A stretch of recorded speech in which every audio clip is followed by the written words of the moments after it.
Did you feel at the beginning of the action that you were in a perilous situation? Oh yes, it was. Chosen ambush position is always perilous. And this was obviously a very bad position. There was no area for retreat. The only one thing that we could have done was drive on.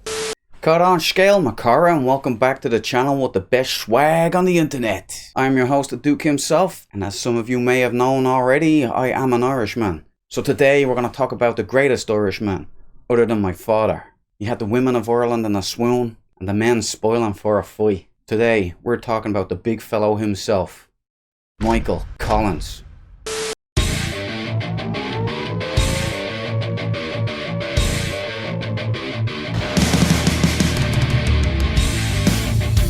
didn't think too much of it then.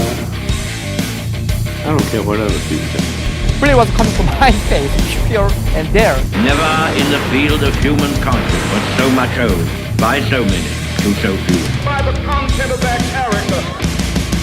Where did we get such men? At the going down of the sun, we will remember them.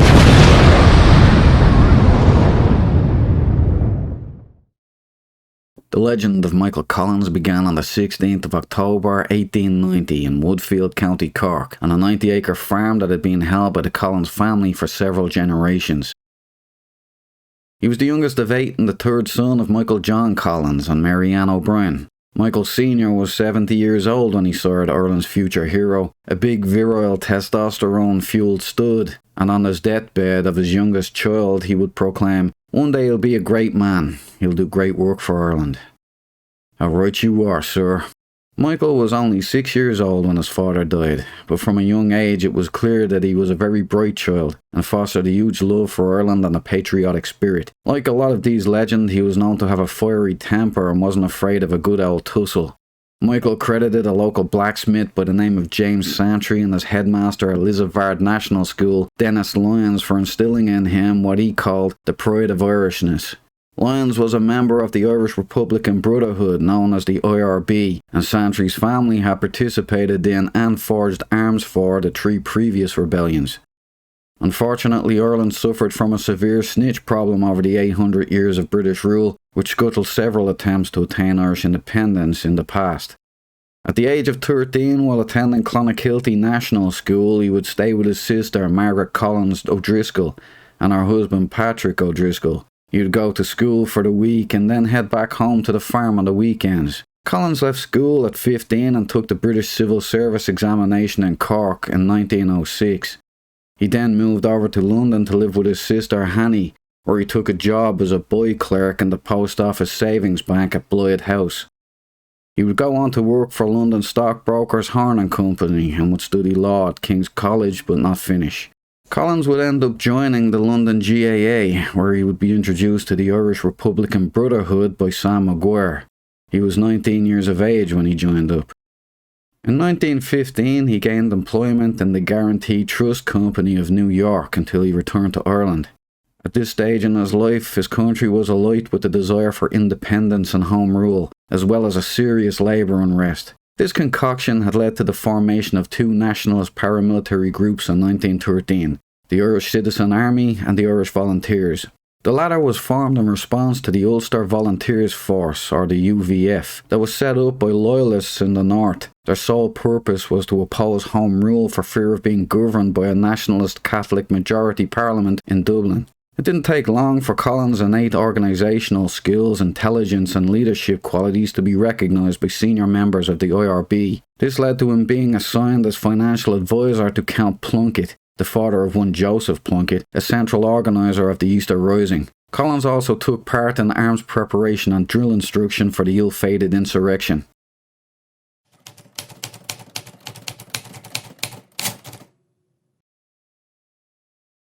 The Easter Rising took place on Easter Monday 1916. Collins served as Joseph Plunkett's aide-de-camp at the rebellion's headquarters in the reclaimed General Post Office, or GPO as it is still known to this day. There he fought alongside Irish Republican heroes such as Padraig Pearse, his younger brother William Pearse and James Connolly. The rising lasted 6 days before the British put it down, but not before the Irish badasses held their position for the minimum amount of time required to be recognised as a legitimate claim of independence under international criteria. After their surrender, the men of the Easter Rising were arrested and taken into British custody. Collins was processed by G-men in Dublin's Richmond barracks. G-men was the term given to the plainclothes officers of the Dublin Metropolitan Police. Unknown to Collins himself, he had been identified as a person of interest, and was thus marked for further interrogation and possible execution by the G-men. However, during the roundup, Collins heard his name being called on the other side of the building and went over to investigate. In so doing, he was rounded up and included in another group that was being transferred to Frongach internment camp in Wales. This fortuitous blessing saved his life. It could all have ended right there. 14 heroes of the 1916 Rising will be executed by firing squad at Kilmainham Jail, including all 7 signatories of the proclamation. James Connolly, who had been badly injured in the fighting, was rolled out in a wheelchair and shot in it. The cruel and callous treatment of the Irish freedom fighters turned the will of the Irish people against the British and towards the rebels. Among those few spared the bullet was Eamon de Valera, and this was prominently due to his American birth. With the senior leadership of the rebellion executed, a power vacuum was created. Ireland's thirst for freedom was at an all-time high, and anti-British sentiment was on the rise. This proved to be fertile soil for patriots like Michael Collins, and even before the prison ships had left Dublin Bay, he was already drawing up plans for the next rebellion. While at Frongach prison camp, Collins organised a campaign of protest and non-cooperation with the authorities. He also networked with other physical force Republicans who were of similar mind to himself. He quickly became the senior organiser.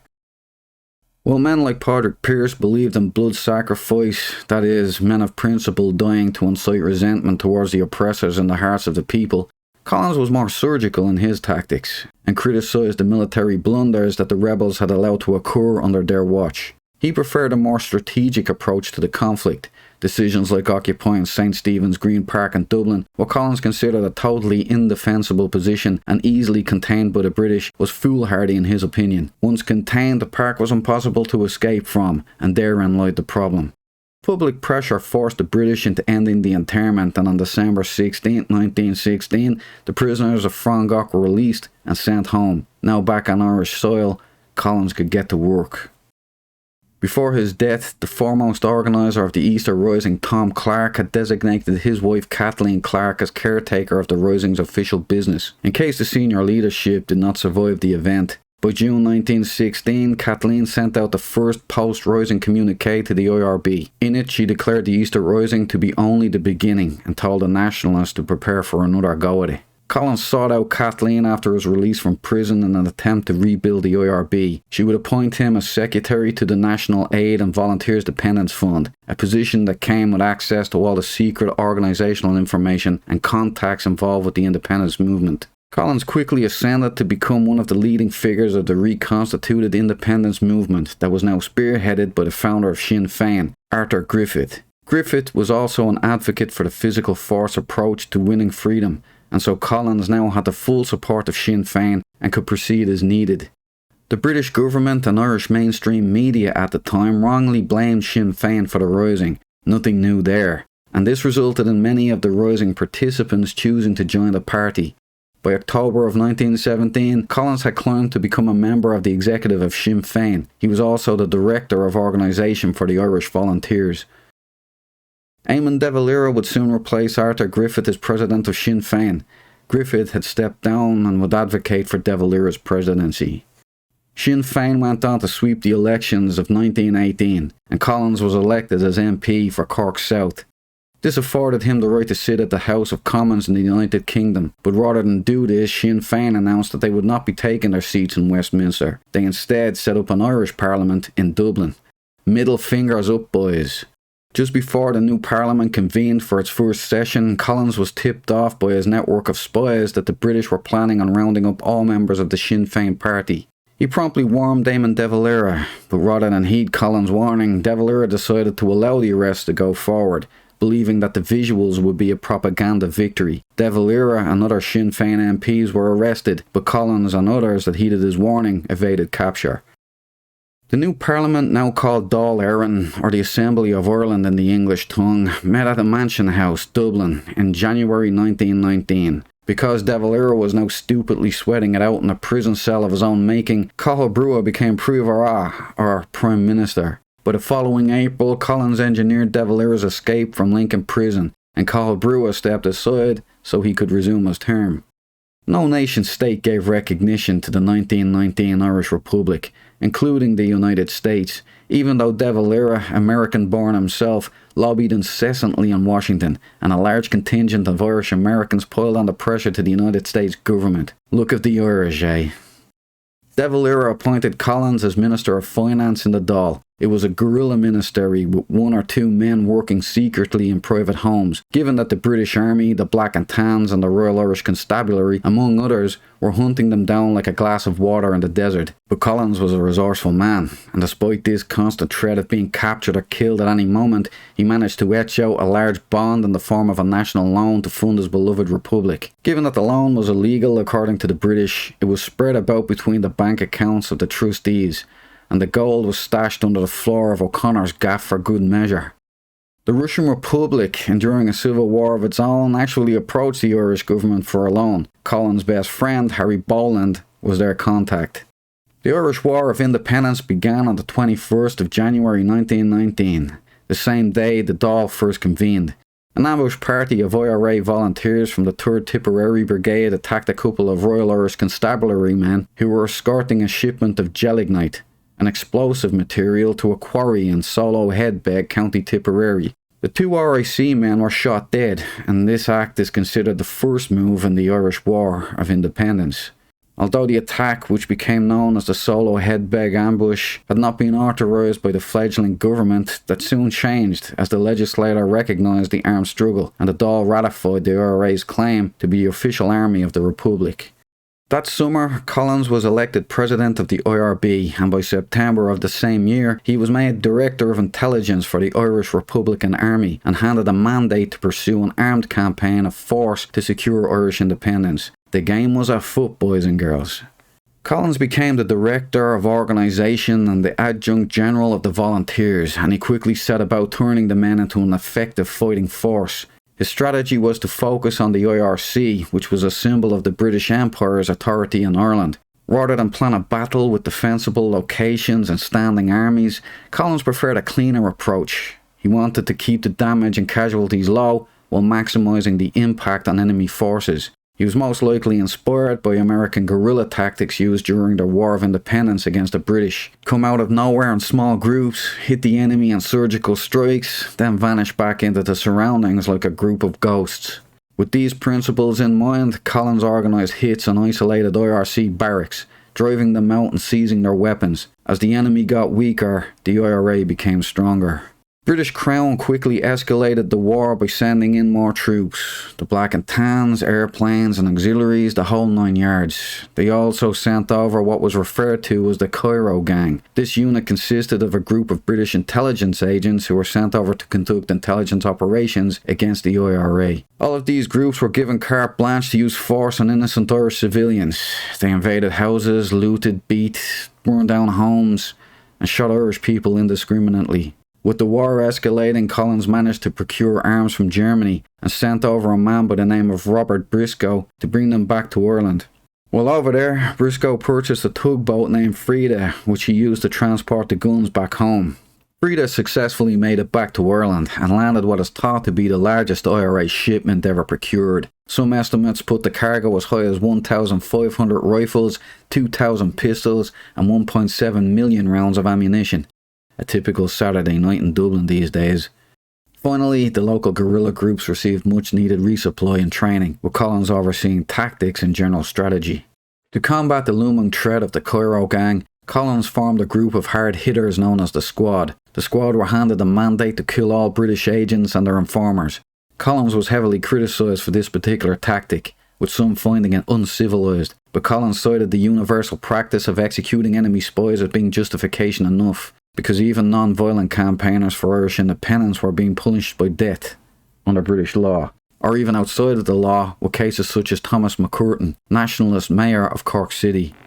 McCurtain was walking with his wife and children when a group of men with blackened faces ran up to him on the street and shot him dead in front of his family. It was later revealed that the men were actually RIC officers by the official inquest that followed. The assassination caused widespread outrage in Ireland, and vengeance was demanded. Michael Collins would later order his squad to discover and eliminate every man involved in the shooting. District Inspector Oswald Swansea, the man who had ordered the assassination of McCurtain, was shot dead while leaving a Protestant church in Lisburn, County Antrim. The weapon used for the hit was McCurtain's own revolver.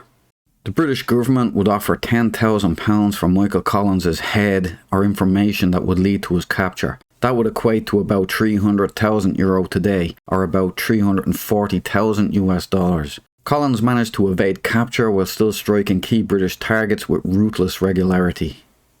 In 1920, the British government, in the hopes of demoralising the nationalist movement, announced that they had the Irish insurgents on the run and that they were days from defeat. Collins' ire was stoked, and he ordered a ferocious amount of coordinated hits, targeting British intelligence agents, the Cairo Gang, and other operatives all across the board. In total, 15 agents were killed, and 5 others were wounded. With their key players dropping like flies, the Royal Irish Constabulary and the Black and Tans sent men and armoured vehicles into Croke Park, where a GAA football match between Dublin and Tipperary was taking place. Without provocation, the police officers opened fire on the crowd, killing 12 and wounding 60, 2 of which were children. This event would later become known as Bloody Sunday. The Irish people's fire was lit, and the situation spun wildly out of control. The intimidation tactics actually had the opposite effect on the Irish, and instead of becoming demoralised, they became outraged and unified, committed to seeing things through. In many regions, the IRC and other Crown forces became all but confined to the strongest barracks in the larger towns, as rural areas increasingly came under rebel control. The combination of deep-rooted support in the Irish public and from within the British administration of Ireland allowed for massive Republican victories that on paper should never have been possible. The success of the Republicans sent the British government reeling, and the clinical manner in which the assassinations of prominent intelligence agents were carried out concerned them greatly. The Crown decided to talk. It was a good move because plans were well underway to terminate every intelligence agent in Dublin, and an ambush involving 80 men in Temple Glantoyne, Limerick was going ahead. The British brass was insistent that the only way for the Empire to hold on to Ireland was to declare martial law. This would mean suspending everyday life and essentially turning Ireland into a prison colony. Westminster absolutely ruled this out, because the opinion of the Irish Americans was extremely important to British agendas in Asia. Also, there was a large peace movement in British society that demanded an end to the Troubles. These calls were echoed by many Catholics in Britain also. They demanded negotiations. Even notable figures such as author George Bernard Shaw. Clergy in England would frequently reach out to Arthur Griffith in an attempt to encourage negotiation. The Pope himself would also reach out to Westminster for a peace accord to end the violence. The heat was now on both sides of the conflict to end the bloodshed. Prime Minister Lloyd George, whether welcoming these calls or not, could not ignore the mounting pressure, and in July of 1921, his government offered a truce to the Irish Republicans. It is not clear how long each side could have continued on, but according to Collins in a conversation with the last Chief Secretary of Ireland, Hamar Greenwood, the British had them beat. They could only have lasted about another 3 weeks. Whether true or not, or just an attempt to be cordial and break the ice, he did follow up with the warning there would be no negotiation before recognition of an Irish Republic. Also, at no time had either the Dáil or the IRA asked for a truce. Although negotiation was favourable in the Dáil, it was generally known in the early stages that a total republic could not be attained at that time. Most knew that concessions would be necessary for the Crown and Westminster to save face, and it had been deduced that the loss of some northern territories was a foregone conclusion. De Valera, known to be a great negotiator, was forced to sit down in a formal setting with Prime Minister Lloyd George. The details of what transpired during this meeting have never been released, but suffice to say that when a formal negotiation team was later sent over to hash out the terms of the agreement, De Valera refused to go and insisted that Collins take his place. Now this was mighty suspect, since Dev was always known to crave the limelight and wanted to be the top dog. I think Lloyd George told him the way it was going to be, and Dev wanted to set up Collins to take the fall. Collins knew this himself and was reluctant to go, saying that he was a soldier and not a politician. He was also concerned that going to London would put a face to his name for British intelligence, making it all but impossible for him to resume his guerrilla war should the negotiations fail and hostility resume. It was put to the vote, and the 7 cabinet ministers were split down the middle on this call. De Valera cast the deciding vote, consigning Collins to his fate. Even though Collins was against the idea, he went anyway, because he had big ball energy and a love of his country.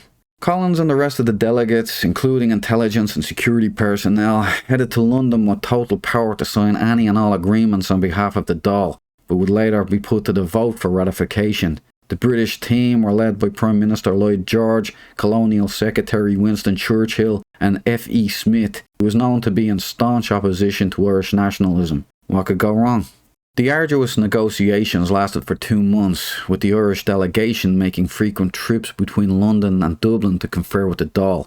During this time, Collins would frequently talk about his frustration with the Dáil, not setting clear conditions for the delegation to sign the treaty. They knew what was coming and they wanted a scapegoat when the fallout started to rain down. Around November of that year, with peace talks still ongoing, Collins would attend a regional meeting for IRA commanders in Parnell Place, Dublin. While there, he would inform some of his colleagues that there would be some compromises made in the treaty. One of those colleagues, Liam Deasy, advised Collins not to bring these revelations to the full assembly, a decision that he would come to regret after later events unfolded. At the conclusion of negotiations, the Anglo-Irish Treaty was signed on December 6, 1921. The treaty would outline a dominion status for an Irish Free State, not a full republic. It was a midway point between a full-on Irish republic and a province of the British Empire. Collins saw this as being the best possible outcome of the negotiations and thought it as being the first step towards a full Irish republic instead of a political loss. In his own words, it was not the freedom that all nations desire and develop to, but the freedom to achieve it. Undoubtedly, it was preferable to the continuance of the escalating bloodshed anyway, which was about to get worse, a lot worse.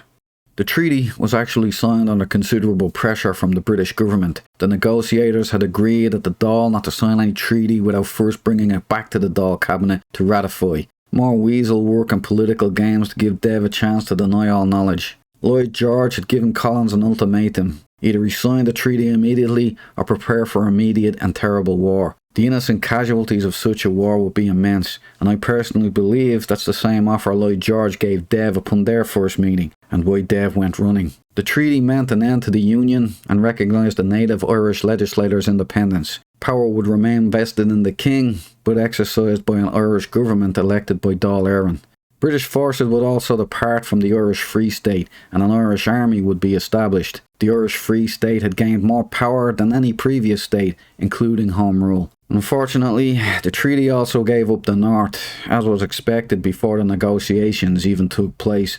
The area was predominantly Unionist, and they were afforded the right to opt out of the treaty after a period of 1 year. Collins anticipated that the redrawing of the border would cut out northwestern counties, and would thus make what remained economically non-viable, which he believed would eventually result in reunification in the near future. Upon signing of the treaty, F.E. Smith remarked, "I may have signed my political death warrant tonight." Collins replied, "I may have signed my actual death warrant." Collins understood that the compromises made would anger many, and that the treaty would not be accepted by some members of the cabinet. I reckon he knew what Dev was up to as well, covering his tall skinny ass from the fury that would befall anyone who came back from London with anything less than a full Irish republic. Of course, Dev came out against the treaty, citing that it had not been agreed to by the cabinet and it fell short of the full Irish republic that the nationalists had fought for. Collins was quick to point out that De Valera had refused to listen when he and the supporters had begged him to personally lead the negotiations, but everybody knew why. Unfortunately, this controversy split the entire nationalist movement down the middle. The Dáil, the IRB and the army split up into pro and anti-treaty factions. All but one of the Supreme Council of the IRB agreed with the treaty. The outlier was a man by the name of Liam Lynch, who would go on to become Chief of Staff of the anti-treaty IRA. The Dáil debated the treaty with absolute bitterness. It was a real duel at dawn type thing that lasted for 10 days. The vote finally came in at 64 to 57 for the treaty. De Valera, having lost the vote, threw a hissy fit and announced his intent to leave the Dáil like a big pansy. Real mature there, mate. I'm sure that's how it works for American Democrats, but the rest of the world has a voting system to avoid throw the toys out of the pram-type politics. To compound his childish nonsense, he called on all of his deputies to follow him out of the Dáil as well, and a fair few of them did, which split the fledgling government into opposing parties. I'm sure this is what the British brass had intended from the beginning, as they had a lot of experience in this kind of thing. Empires as great as the British Empire don't rise up by accident. Divide and conquer. A large contingent of the Irish Republican Army opposed the treaty, and in March of 1922 they voted to reject the Dáil, Collins, GHQ, and to elect their own leaders who were not bound by the treaty. Units of anti-treaty IRA began to seize several buildings, including the forecourt, and took the first major steps in a guerrilla war against the provincial Irish government. Among those involved was Michael Collins' best friend and right-hand man Harry Boland. Boland had taken up with the anti-treaty side following De Valera out of the Dáil. After the four courts, Harry and his brother were involved with the occupation of the town of Blessington, County Wicklow. This pitted him directly against Collins and his National Army. After the occupation of Blessington was put down, Harry evaded capture and fled to the foothills of the Dublin Mountains. His brother Jerry was not so fortunate, and he was captured by national troops. While living rough in the mountains, Harry Boland wrote in his journal, "Can you imagine me on the run from Mick Collins? Ludicrous." Later on in the journal, sometime around July, he wrote again, "I'll be first to be killed, as Mick knows that I know too much about him." But Harry's actions said something else. Given that he was supposedly on the run, Harry was unusually bold. In late July, he was seen dining out at Jemette's restaurant in open view. At this stage, Boland was a well-known face to most Irish people, so it doesn't make sense unless he had been assured he would come to no harm.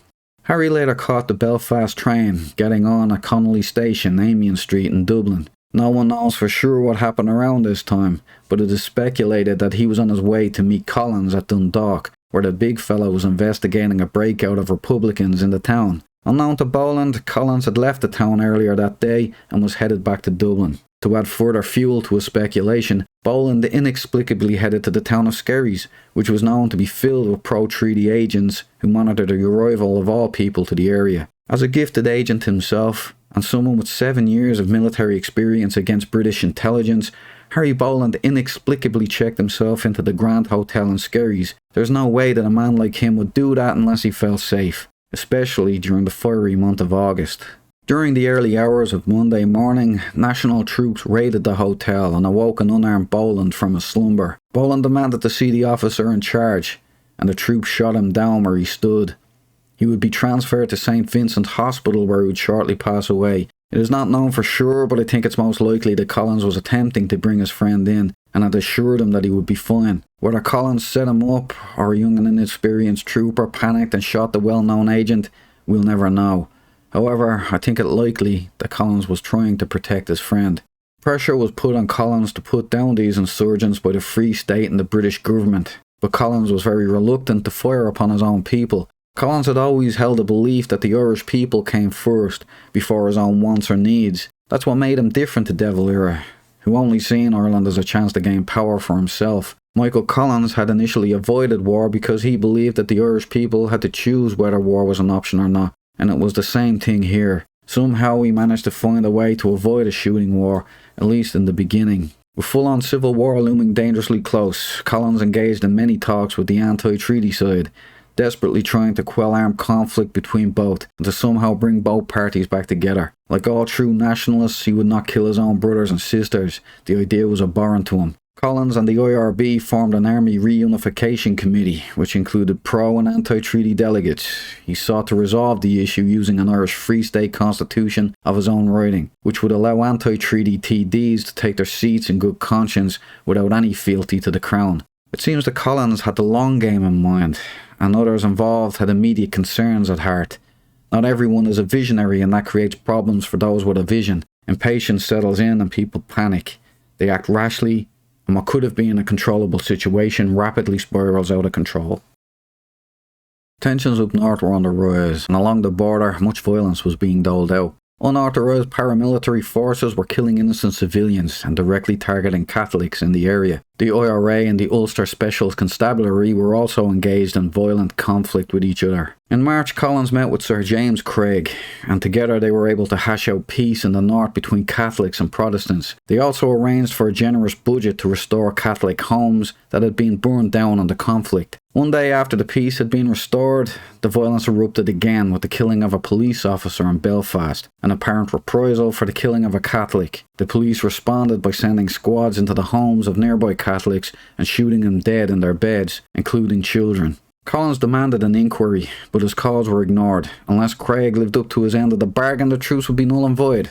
Frustrated, Collins spoke to Winston Churchill about the matter, repeatedly protesting that no truce would ever hold if such breaches by official powers were allowed to continue unpunished. Churchill responded by submitting plans to stop the invasion of the North by forces of the South to the Committee of the Imperial Defence. This slap in the face drew Collins and Liam Lynch back together as pro- and anti-treaty folk joined forces at the border. Collins armed IRA units with weapons procured in the South. Collins and Lynch had planned on a joint operation against the British with both pro- and anti-treaty IRA. However, once the operation went ahead, Collins changed his mind at the last minute, pulling the Southern forces out of the operation. The Northern offensive was thus easily put down by Northern authorities. It's not exactly clear what Collins' intentions were towards the North. He seemed to send out mixed messages over the course of the ordeal.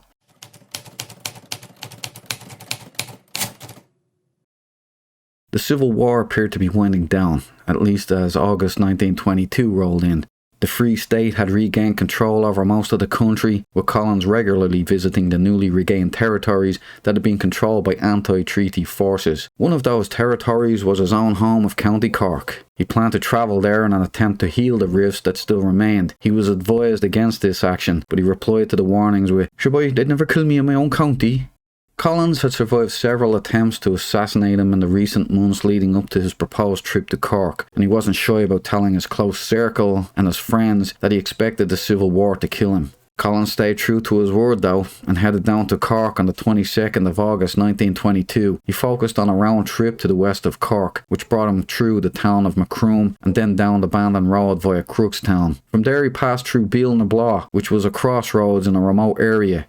They stopped at a pub known as the Long Pub, which is now known as Diamond Bar. They asked a question of a man standing on the road. Fortunately for Collins, this man turned out to be an anti-treaty sentry who had been posted there to look for Collins. The man noticed Collins sitting in the back of the car. The word was quickly sent out to anti-treaty forces, and they arranged for an ambush to be waiting for him there at the same point when Collins returned on his way back to Dublin. It was only an assumption that he would head back the same way, because surely it was an obvious tactical error and he would never do such a thing. But they were right. Collins and his convoy would pass through Beal na Blah again between 7:30 and 8 p.m. that same day. By that time, most of the ambush party had dispersed and headed home, leaving only about 6 men remaining. Weirdly enough, 2 of the men were actually disarming a mine on the road, while 3 more lurked in a nearby laneway to provide cover. The road was barricaded by a dray cart placed at the far end of the ambush site. It was just dumb luck for the attackers and bad luck for Collins. The men in the laneway opened fire on Collins and his men with rifles. Free State commander of the county, Emmett Dalton, screamed at the driver of the car to drive like hell out of there, but Collins overruled his order and instead declared, "Let's fight them." He jumped from the vehicle with the other men and grabbed a hold of his Lee Enfield rifle. He and his men then took up an initial position behind the cover of a low grass bank, but Collins quickly strayed out onto the road and took up a firing position behind the armoured car that was supporting the convoy. The Vickers machine gun atop the armoured car had been firing back at the ambushers, suppressing their fire, but the bell-fed weapon jammed due to badly loaded ammunition and the cover fire ceased. Collins, seeking a better view of the men firing from up the laneway, badly timed the relocation. He left the cover of the armoured car and headed farther up the road and around a bend that led him out of sight of his compatriots. Choosing to stand out in the open like a big Chad, Collins fired at his attackers with his bolt-action rifle. He got off several shots before being struck in the head by a single bullet. The round is believed to have been fired by Dennis Sonny O'Neill, a former British Army sniper. The favourite son of Ireland died at the scene, face down on his home soil of County Cork. It was a poetic end to a romantic figure, but a mighty life ended far too soon. Thankfully, one of his compatriots whispered the act of contrition into his ear as he lay dying. Collins was the only fatality of the ambush. His death stunned the nation, as he was singularly responsible for guiding the burgeoning republic into reality. He was a fearless leader and a charming orator. His dream of a free and independent Ireland was not yet fully realised by the time of his death, and the reunification of Ireland is still not a reality now. But Collins started the republic by playing the game with different rules. The guerrilla-type tactic scared the British government, as they hadn't exactly fared well against the same tactic when the Americans gave them a good shellacking. It's ironic that this tactical genius and talented organiser died of a gross tactical error and failure of judgment. But maybe that was his fate.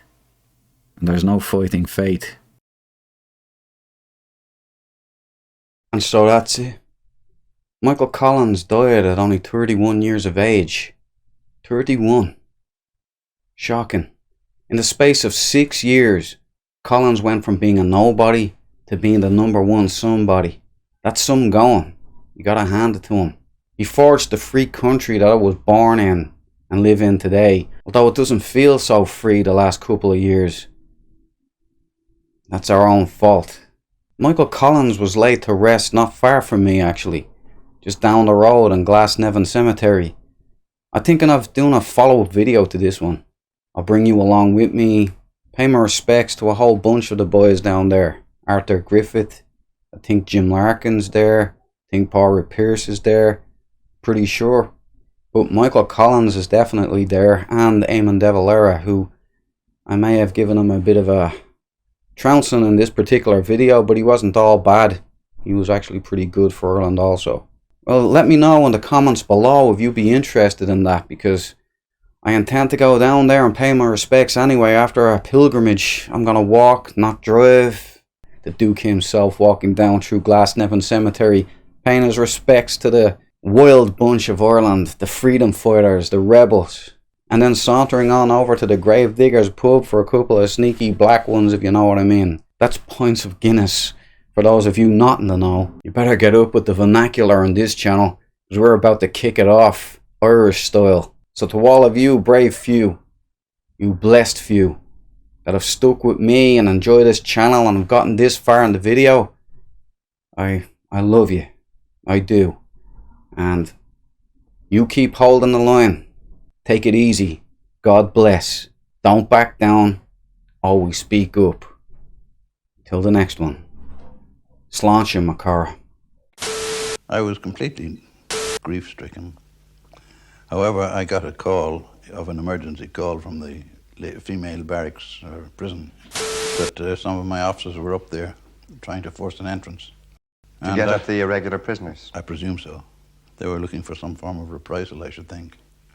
So I went out there, and after arguing at gunpoint with some of my friends, I argued them into reason, and they dispersed and went back to their units, and a crisis was avoided.